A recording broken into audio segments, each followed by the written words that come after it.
Welcome, little adventurers. Today, we're about to follow a brave and curious little cat named Coco on an exciting journey. Coco isn't like other cats. She loves exploring, solving mysteries, and discovering things that no one else dares to. So, get cozy and get ready to join her on an unforgettable adventure as she uncovers the secrets of a mysterious haunted house. In a peaceful town nestled between green hills, there lived a small, adventurous cat named Coco. Unlike most cats who are content with lounging in the sun, Coco had a natural curiosity that led her to explore places where others dared not venture. She had soft gray fur that shimmered in the sunlight and bright green eyes that sparkled with mischief. One warm afternoon, while wandering through the streets of the town, Coco's eyes caught sight of something strange, a house at the end of a narrow, forgotten street.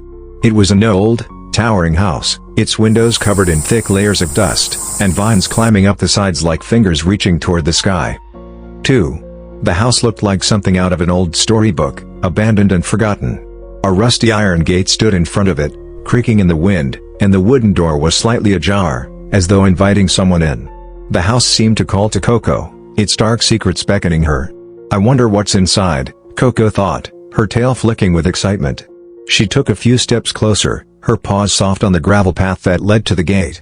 The moment she nudged it open, the gate let out a loud groan, as though protesting her intrusion. From across the street, a group of children were playing, and they noticed Coco walking toward the mysterious house. "Where is Coco going?" Ria, the oldest of the group, asked as she squinted her eyes at the little cat. "That's the haunted house," said Arjun, the second oldest. "No one goes near it. Weird things happen there. You should stay away, Coco." The children's voices were filled with worry, but Coco didn't seem to hear them. Her curiosity was too strong. She nudged the gate open and walked right in, leaving the children behind with worried looks on their faces. "Should we follow her?" Mira asked nervously. The children exchanged uncertain glances, but eventually, with no other choice, they decided to follow the brave little cat. They didn't want Coco to be alone in the spooky house, even if it was haunted. They tiptoed behind, trying not to make a sound as they approached the house. The gate creaked again as they stepped inside, and it felt like the air grew colder with every step they took. As soon as they crossed the threshold, the house seemed to exhale, a cold breeze rushing past them, sending a chill down their spines. The air inside was thick with dust, and the wooden floors creaked under their feet. The house was dark, with only a few rays of sunlight filtering through the dirty windows. Coco, undeterred by the strange atmosphere, continued forward, her bright green eyes scanning the surroundings as she padded down a long, dark hallway. The children hesitated, their hearts racing, but they knew they couldn't turn back now. Coco's adventurous spirit was contagious, and they followed her into the unknown. The walls of the hallway were lined with faded, peeling wallpaper, and the furniture was covered with dusty sheets. It was as if time had stopped in this house long ago. Coco's sharp eyes caught a glimpse of something shimmering at the end of the hallway. She quickened her pace, her paws light and silent on the floor.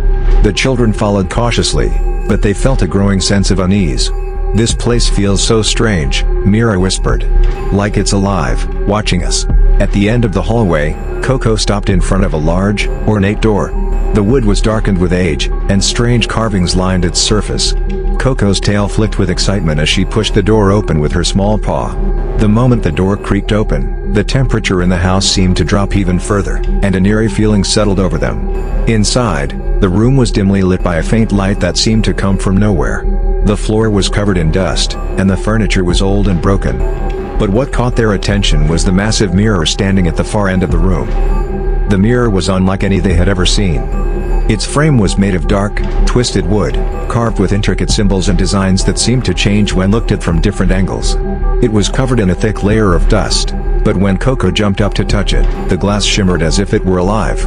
The children gasped in surprise, but before they could say anything, the mirror began to glow faintly, and a strange, whispering voice filled the room.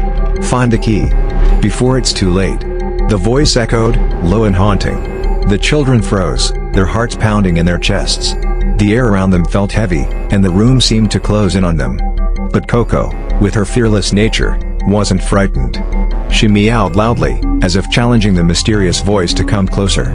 The light from the mirror grew stronger, and with a sudden leap, Coco darted toward the door at the other end of the room. The children, now completely entranced by the adventure, followed her without hesitation. The next room was even darker, the shadows stretching and moving along the walls. The children felt as though they were being watched by unseen eyes, but Coco pressed forward, her steps sure and steady. She moved down a narrow, winding hallway, her green eyes glowing in the dim light. The walls were covered in strange symbols and paintings of faces with empty eyes, staring down at them. The further they walked, the colder the air became, and the whispers returned, louder now, urging them to hurry.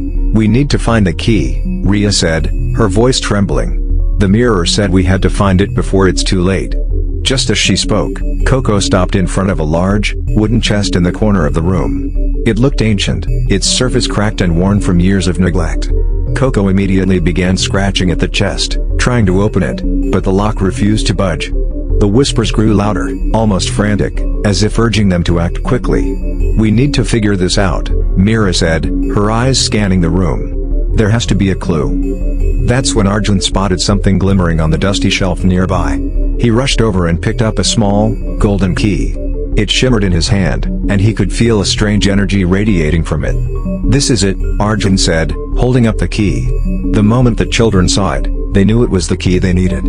Without wasting another second, they hurried to the chest and inserted the key into the lock. With a loud click, the chest opened. Inside, nestled in layers of old velvet, was a glowing stone. The stone pulsed with light, casting eerie shadows on the walls. The moment the stone was touched, the house seemed to breathe a sigh of relief. The coldness that had filled the air vanished, and the whispers stopped. The mirror in the previous room dimmed, and the strange energy that had filled the house dissipated. "We did it," Rhea exclaimed, her voice filled with triumph. "The curse is broken." Coco meowed in agreement, her tail swishing happily as if to say, "I knew we could do it." The children laughed, their nerves finally relaxing. The once haunted house now felt ordinary again, like any other old house in the neighborhood. As they made their way back upstairs, they noticed that the house had changed. The shadows that had once seemed so menacing now appeared harmless, and the air was warm once more. The sunlight began to filter through the dusty windows, casting soft beams of light on the worn furniture. It felt as though the house had been waiting for someone to break the curse, and now that it was free from its haunted past, it seemed to welcome them. The children followed Coco out of the house, feeling proud of their bravery and teamwork. The gate closed softly behind them, and the house, once feared by all, now seemed just like any other old house. The children smiled at Coco, their fearless little guide, and promised to visit her often. They had made memories that would last a lifetime, and they knew that whatever adventure came next, Coco would be there to lead the way. The haunted house. Her green eyes sparkled as she watched the stars twinkle in the night sky, each one a new adventure waiting to be explored. She gave a soft, contented purr, her tail flicking happily as the cool night air brushed past her. Coco knew she was destined for more adventures. Tomorrow, there would be new places to explore, new mysteries to solve, and who knew what other curious beings she'd encounter. But for tonight, as the soft sound of crickets filled the air and the world around her grew quiet, Coco allowed herself to rest. She had earned it. And as the town slept peacefully, unaware of the bravery of the little cat who had solved the mystery of the haunted house, Coco curled up on her windowsill, ready for whatever the next adventure might bring. After all, Coco was not just any cat, she was a curious cat, a brave cat, and a cat who believed that with courage and curiosity, any mystery could be solved. What a brave little cat Coco is. I hope you enjoyed her adventure. Don't forget to like, share, and subscribe for more exciting stories. Hit the bell icon so you never miss out on an adventure. See you next time, and remember, curiosity is the key to amazing discoveries.